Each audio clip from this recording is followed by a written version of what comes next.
오늘도 새벽을 깨워 이 기도 자리에 나오신 성도님들을 주님의 이름으로 환영하고 축복합니다. 살아계신 하나님 감사합니다.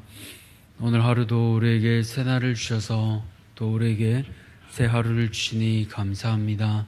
하나님, 이 하루 우리가 어떻게 살아야 하겠습니까? 하나님이 기뻐하시는 하루, 또 하나님이 우리에게 주시는 사명을 우리가 말씀을 듣고 잘 감당하는 하루 되도록 하나님 은혜 베풀어 주시옵소서. 하나님, 주의 몸된 교회를 위하여 기도합니다. 세우신 담임 목사님과 모든 직분자 위에 함께하여 주셔서 하나님이 맡기신 그 사명을 잘 감당하는 자들 되게 도와주시옵소서. 특별히 제자훈련이 문화가 되는 교회가 됩니다. 하나님, 우리 안에 이 제자훈련을 하게 하실 때 우리의 삶에서 변화되는 되는 그 모습을 우리에게 허락하여 주시기 간절히 소원합니다. 이 훈련을 통하여 우리의 가정에서, 직장에서, 우리를 보내신 삶의 자리에서 우리의 변화됨을 통해 예수 믿는 사람이 무엇이 다르고 예수 믿는 사람이 어떻게 다른지 하나님, 믿지 않는 자들에게 나타내며 그들에게 또 예수 믿는 자로서 도전할 수 있는 그 삶의 모습들이 있도록 은혜 베풀어 주시옵소서. 하나님, 그 훈련되며 변화되는 것이 쉽지 않습니다. 날마다 우리 자신과 싸워야 합니다. 그 싸울 힘을 우리 안에서 찾는 것이 아니라 위로부터 주시는 그 하나님으로부터 얻게 하여 주시고 하나님 위로부터 주시는 그 은혜가 차고 넘쳐 우리 모습이 변화되도록 은혜 더하여 주시길 간절히 소망합니다. 하나님, 특별히 우리 안에 있는 연약한 지체들을 위하여 이 시간 기도합니다. 하나님, 육신적으로 또 영적으로 하나님 연약한 지체들을 붙잡아 주셔서 하나님 이들이 바로 서게 하여 주시고 하나님 주께서 주시는 말씀과 기도로서 날마다 힘을 더할 수 있도록 은혜 더하여 주시옵소서. 특별히 다음 세대를 위하여 기도합니다. 하나님, 복음화율이 1%가 되지 않는 이 시대 가운데 우리가 어떻게 사랑하는 다음 세대를 위해 섬기고 또 이들을 위해 기도해야 하겠습니까? 우리 각자에게 주시는 감동과 하나님 주시는 그 마음을 통하여 우리가 다음 세대를 잘 섬기게 은혜 더하여 주시옵소서. 하나님, 이들이 잘 세워지고 믿음으로 잘 양육됨을 통하여 우리 대한교회가 다음 세대와 또 세대 교체가 잘 이루어지게 하여 주셔서 하나님, 우리가 하나님 이 교회가 더욱 든든히 세워질 수 있도록 은혜 더하여 주시옵소서. 주님, 이제 말씀을 듣습니다. 주님께서 오늘 우리 각 개인과 또 공동체에게 주시는 말씀을 통하여 오늘 하루 어떻게 살아야 할지 듣게 하여 주시고 그 말씀 앞에 오롯이 순복하는 복된 지체들 되도록 은혜 더하여 주시옵소서. 이 모든 것들 감사드리며 살아계신 예수 그리스도 이름으로 기도드렸습니다. 아멘. 오늘 하나님께서 우리에게 주시는 말씀은 잠언 24장 1절에서 12절까지, 잠언 24장 1절에서 12절까지 말씀입니다. 구약성경 938쪽에 있는 잠언 24장 1절에서 12절까지 말씀, 우리 다 찾으셨으면 함께 교독하겠습니다. 너는 악인의 형통함을 부러워하지 말며 그와 함께 있으려고 하지도 말지어다. 그들의 마음은 강포를 품고 그들의 입술은 재앙을 말함이니라. 집은 지혜로 말미암아 건축되고 명철로 말미암아 견고하게 되며 또 방들은 지식으로 말미암아 각종 귀하고 아름다운 보배로 채우게 되느니라. 지혜 있는 자는 강하고 지식 있는 자는 힘을 더하나니 너는 전략으로 싸우라. 승리는 지략이 많음에 있느니라. 지혜는 너무 높아서 미련한 자가 미치지 못할 것이므로 그는 성문에서 입을 열지 못하느니라. 악행하기를 꾀하는 자는 일컬어 사악한 자라 하느니라. 미련한 자의 생각은 죄요 거만한 자는 사람에게 미움을 받느니라. 내가 만일 환난 날에 낙담하면 내 힘이 미약함을 보임이니라. 너는 사망으로 끌려가는 자를 건져주며 살육을 당하게 된 자를 구원하지 아니하려고 하지 말라. 내가 말하기를 나는 그것을 알지 못하였노라 할지라도 마음을 저울질하시는 이가 어찌 통찰하지 못하시겠으며 내 영혼을 지키시는 이가 어찌 알지 못하시겠느냐. 그가 각 사람의 행위대로 보응하시리라. 아멘. 오늘 이러한 사람이 되십시오, 이러한 사람이 되십시오라는 제목으로 함께 말씀을 나누고자 합니다. 성도님들께서는 어떠한 사람이 되고 싶으십니까? 혹시 그런 롤 모델이 있으십니까? 그렇다면 또 반대로 사랑하는 자녀들에게는 어떤 사람이 되라고 말씀하시겠습니까? 돈을 많이 버는 사람입니까? 아니면 건강한 사람입니까? 여러 가지 사람이 있겠습니다. 그렇지만 특별히 오늘 잠언 말씀을 통해서 지혜자가 우리에게 어떤 사람이 되어라고 하는지 우리 가슴에 새기며 또 지혜로운 자로 살아가는 모든 성도님들 되시기를 축복합니다. 그렇다면 첫 번째로 우리는 오늘 말씀을 통해 어떤 사람이 되어야 할까요? 바로 악인을 부러워하지 않는 사람입니다. 오늘 1절을 함께 읽겠습니다. 너는 악인의 형통함을 부러워하지 말며 그와 함께 있으려고 하지도 말지어다. 1절 말씀을 보니까요, 두 가지를 하지 말라고 합니다. 첫 번째는 악인의 형통함을 부러워하지 말라고 합니다. 잠언에서는요, 3번이나 악인의 형통함을 부러워하지 말라고 합니다. 23장 17절에 한번, 그리고 오늘 본문 또 24장 19절까지 거듭 강조하고 있음을 알 수 있는데요. 왜 그렇게 이것을 강조하고 있을까요? 바로 부러워할 대상이 아니기 때문입니다.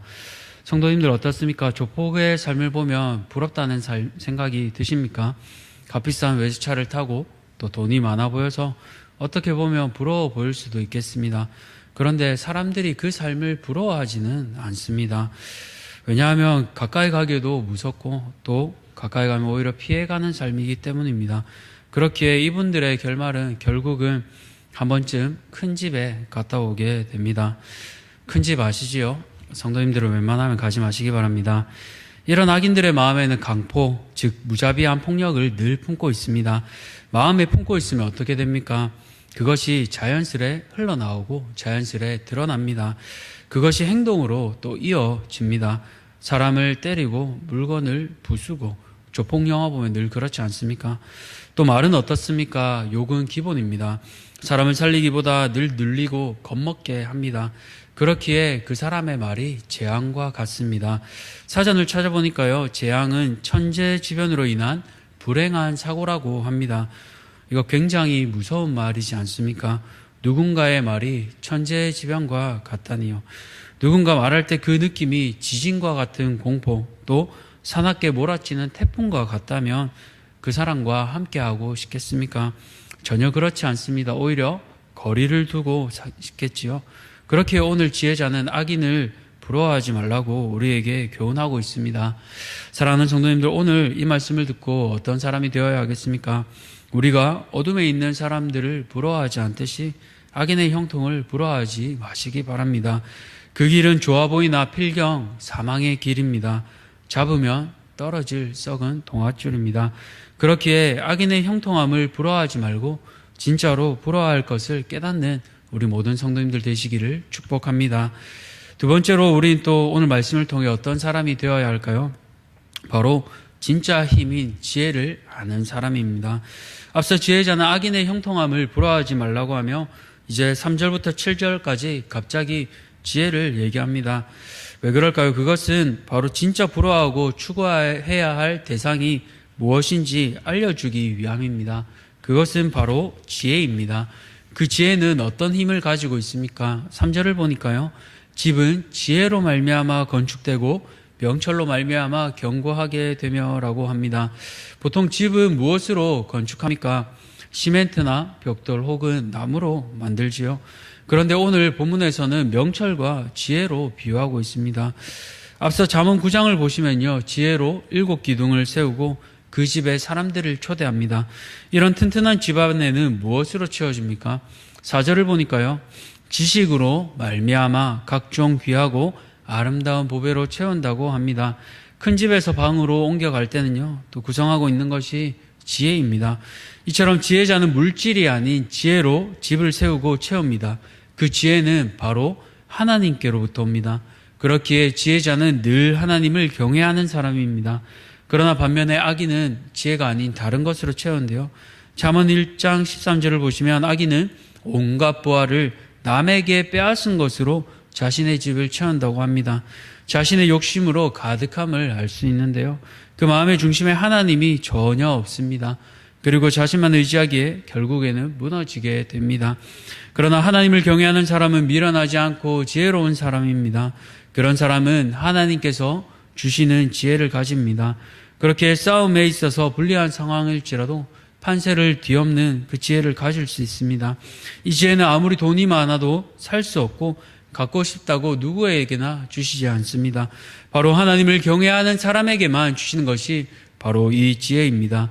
사랑하는 성도님들, 오늘 이 어지러운 세상을 살아가는데 우리에게 가장 필요한 힘은 바로 지혜입니다. 물리적인 힘이 아니라 하나님께서 주시는 그 지혜가 우리에게 필요합니다. 그 지혜를 통해 우리는 세상에서 승리할 수 있습니다. 이 지혜가 가정을 살리게 하고 사람들을 살리게 합니다. 악인은 남의 것을 빼앗고 그것으로 자랑하지만 우리는 하나님이 주시는 지혜로 우리를 보내신 삶의 터전에서 사람을 살리는 사람이 되시기를 축복합니다. 마지막으로 오늘 말씀을 통해 우리는 어떤 사람이 되어야 할까요? 바로 환난 날에 낙담하지 않는 사람입니다. 사실 참 쉽지 않습니다. 감당하지 못한 어려움이 닥치면 제 아무리 마음이 굳건한 사람이라도 낙심하게 됩니다. 그런데 낙담하다라는 원어를 보니까요, 성경에 3번 나옵니다. 오늘 본문을 제외하고요, 여호수아서 18장 3절을 보니까 여호수아가 이스라엘 백성들에게 언제까지 하나님께서 약속하신 땅을 점령하러 가기를 지체하겠느냐라고 할 때 쓰이는데요. 이때 바로 지체하다라는 단어가 낙담하다라는 단어와 동일하게 쓰입니다. 또 잠언 18장 9절을 보시면요, 자기 일을 게을리하다라고 할 때 이 게을리하다라는 뜻과 동일하게 쓰입니다. 무슨 말입니까? 그러니까 낙담하다라는 의미는 환난 날에 내가 감당해야 할 일을 하지 않고 또 지체하거나 머뭇거리는 태도입니다. 그렇게 이런 환난 날에는 오히려 해야 할 일을 담대히 할 때 더욱 힘을 낼 수 있는 원동력이 됩니다. 그 해야 할 일이 무엇입니까? 11절 말씀을 우리 함께 읽겠습니다. 너는 사망으로 끌려가는 자를 건져주며 살육을 당하게 된 자를 구원하지 아니하려고 하지 말라. 우리가 지체하지 말고 해야 할 일은 그것은 사람을 살리는 일입니다. 죽음의 위협에 처한 사람을 돕는 것이 바로 사람의 최우선적인 임무입니다. 지난 여름 태풍으로 인해 또 폭우로 인해 많은 사람이 죽었습니다. 그러나 그 가운데서 또 사람을 살린 얘기를 들으며 저는 마음이 뭉클했습니다. 지난 7월에 폭우가 쏟아지던 그 오송 지하차도 얘기를 다들 많이 아실 것입니다. 많은 사람이 죽었는데요, 또 반면에 살았던 사람들도 있습니다. 당시 화물트럭 운전기사였던 유병조 씨는 앞서 달리던 그 버스에 시동이 꺼진 것을 보고 자신의 트럭으로 그 버스를 밀어서 사람들을 살리려고 했습니다. 그러나 이내 폭우로 인해서 자신의 화물차까지 시동이 꺼지는 그 상황이 되어버렸습니다. 물이 계속 차오르자 어쩔 수 없이 유병조 씨도 그 화물차의 창문을 부수고 그 화물차 지붕으로 올라갔습니다. 그때 버스 안에서 물에 휩쓸려 나온 한 20대 여성이 자신의 화물차 사이드미러를 간신히 붙잡고 있는 것을 보고 그는 지체하지 않고 그 여성의 손을 붙잡고 화물차 위로 끌어올려서 목숨을 건져내었습니다. 뿐만 아니라 이 차량 뒤편에, 즉 화물차 뒤편에 있던 다른 남성도 구하고 물 밖에 얼굴만 꺼내어 있던 다른 또 한 명의 남성도 구조합니다. 앞서 여성분은 이 사이드미러를 붙잡으면서 힘이 빠져서 유병조 씨에게 그냥 손을 놓으라고 했습니다. 그렇지만 이분은 끝까지 그 손을 놓지 않고 화물차 위로 끌어올려서 생명을 구했습니다. 이분이 대단히 힘이 좋거나 키가 크거나 그렇지 않습니다. 뉴스를 통해 보시면 키도 자그마하고 우리가 볼 때 그렇게 힘이 건장한 것 같지도 않습니다. 그럼에도 불구하고 이 유병조 씨는 자신도 힘이 빠지는 그 상황 가운데서 가장 중요한 것이 생명이 있기에, 사람의 생명이었기에 그는 사람을 살려내었습니다. 만약 이분이 그냥 모른 척하고 지나갔으면 어떻게 되었을까요? 그 화물차 지붕 위에서 자신만 살았다면 어떻게 되었을까요? 바로 세 사람의 소중한 생명이 사라졌을 것입니다. 그러나 유병조 씨 덕분에 세 사람의 생명이 구조받았고 또 그들의 가족들이 함께 즐겁게 살고 있습니다. 우리도 이분처럼 어떤 상황에서든지 용기를 내어 우리에게 도움을 청하는 사람들을 기꺼이 도와야 하지 않을까요? 그런데 왜 우리는 또 사람을 살려야 할까요? 우리 12절을 우리 함께 읽겠습니다. 내가 말하기를 나는 그것을 알지 못하였노라 할지라도 마음을 저울질하시는 이가 어찌 통찰하지 못하시겠으며 내 영혼을 지키시는 이가 어찌 알지 못하시겠느냐. 그가 각 사람의 행위대로 보응하시리라. 그렇습니다. 비록 우리는 사람을 속일 수 있지만 하나님을 속일 수는 없습니다. 우리의 마음을 저울질하시는 하나님, 저울질하면 어떻습니까? 무거운 쪽으로 우리 추가 쏟아지지 않습니까? 하나님께서는 우리의 그 깊은 마음을 아시는 겁니다. 그러니 감히 하나님을 속이지 말라고 하십니다. 하나님께서 어찌 모르시겠습니까? 어찌 마음을 꿰뚫어 보신 하나님이 우리 마음을 모르시며 또 우리의 사람의 행위대로 보응하신다고 말씀하셨습니다. 그렇게 오늘 우리 모른 척 하지 말아야 하고 우리가 사망으로 끌려가는 자, 사륙을 당하게 된 자, 구원해야 할 사람은 누구입니까? 이제 10월에 새생명 축제를 앞두고 있습니다. 하나님께서 기뻐하시는 것, 그것은 말씀하는 것처럼 한 영혼이 돌아오는 일입니다. 그 전도 대상자를 앞두고 우리가 깊이 기도하며 복음을 전하시기 바랍니다. 어쩌면 두렵고 떨리는 일이기도 합니다. 때로는 나도 모르는 일이에요 하고 발 빼고 싶을 때도 있습니다. 그렇지만 말씀을 보니까요, 하나님께서 우리의 마음을 아신다고 하십니다. 우리의 마음을 아시고 더 나아가 그 행위대로 갚으신다고 하셨습니다. 그렇게 이왕할 거 두려움이 아니라 기쁨으로 하시기 바랍니다. 이거 안 하면 하나님이 나를 벌 주시려나 그렇게 생각하는 것이 아니라 나도 저 물속에, 깊은 물속에 빠져 죽을 뻔했는데 나를 살리신 예수님, 목숨을 건져내어 오늘도 천국에서 기쁨으로 살게 하신 그 사랑의 예수님을 기억하며 담대히 기쁨으로 복음을 전하시는 모든 성도님들 되시기를 축복합니다. 말씀을 맺겠습니다. 오늘 말씀을 듣고 우리는 어떤 사람이 되어야 하겠습니까? 첫 번째로 악인의 형통함을 부러워하지 말아야 합니다. 악인의 형통함보다 하나님께서 주시는 지혜를 사모하는 성도님들 되시기 바랍니다. 그 지혜는 살리는 지혜입니다. 또 환난 날 우리가 해야 할 것이 무엇인지 바로 깨닫게 해주시는 지혜입니다. 악인의 강포함이 아닌 하나님이 주시는 지혜로 세상을 살리며 사람을 살리는 모든 성도님들 되시기를 축복합니다. 이 시간 기도하겠습니다. 살아계신 하나님, 오늘 말씀을 통해 우리가 부러워야 할 것이 무엇인지 또 어떤 사람이 되어야 할지 돌아보게 됩니다. 하나님, 악인의 형통함이 세상에서 좋아 보일 때 하나님, 그 종말은 죽음임을, 사망의 길임을 깨닫게 하여 주시고 하나님, 그 악인의 강포함이 아닌 하늘로부터 오는 지혜를 사모하게 도와주시옵소서. 그 지혜는 사람을 살립니다. 그 지혜는 사람을 건져냅니다. 하나님, 지혜를 우리가 날마다 구할 때 후히 주시고 깨닫게 하시는 그 하나님을 기억하며 하나님, 우리 안에 없는 것을 주께 받게 하여 주시옵소서. 또 하나님이 가장 기뻐하시는 것, 영혼 구원하는 일입니다. 하나님, 세상에서도 사람을 살릴 때 우리의 마음이 뜨겁고 우리의 마음이 새로워지지 않습니까? 하나님, 10월에 우리가 초청해야 할 사람, 또 사망의 그 깊은 흑암의 물속에 있는 건져내야 할 사람을 깨닫게 하여 주시고 그들을 위해 기도하며 하나님, 우리가 함께 저들을 위해 복음을 전할 수 있도록 담대한 마음을 주시옵소서. 그럴 때 하나님, 하나님께서 우리를 달아보시고 우리의 마음을 꿰뚫어 보심을 기억하며 두려움이 아니라 기쁨으로 이 복음을 전할 수 있는 사랑하는 모든 성도들 되게 도와주시옵소서. 감사드리며 살아계신 예수 그리스도 이름으로 기도드렸습니다. 아멘. 하늘에 계신 우리 아버지여, 이름이 거룩히 여김을 받으시오며 나라가 임하시오며 뜻이 하늘에서 이루어진 것 같이 땅에서도 이루어지이다. 오늘 우리에게 일용할 양식을 주셨고 우리가 우리에게 죄 지은 자를 사하여 준 것 같이 우리 죄를 사하여 주셨고 우리를 시험에 들게 하지 마시옵고 다만 악에서 구하시옵소서. 나라와 권세와 영광이 아버지께 영원히 있사옵나이다. 아멘. 오늘은 시에라리온 윤정욱 선교사님을 위해 기도하겠습니다. 첫 번째로는 시에라리온 모든 성도가 하나 되어 회개하고 복음을 전하며 무슬림의 폭발적인 팽창을 막을 수 있도록 기도해 주시기 바랍니다. 두 번째로는 시에라리온에 있는 교회들을 위해 기도해 주시기 바랍니다. 순부야 교회와 마골로 교회, 마마마 교회, 림바코너 교회들을 위해서 기도해 주시고요. 마지막으로 시에라리온에 있는 현지 사역자들을 위해 에드워드 목사님, 알프레드 강도사님, 데니스 전도사님을 위해 기도해 주시기 바랍니다. 오늘 시에라리온 윤장욱 선교사님을 위해 그 모든 성도들을 위해서 또 교회들을 위해서 현지 사역자들을 위해서 함께 기도하시고 개인의 기도 제목을 가지고 기도하시기 바랍니다.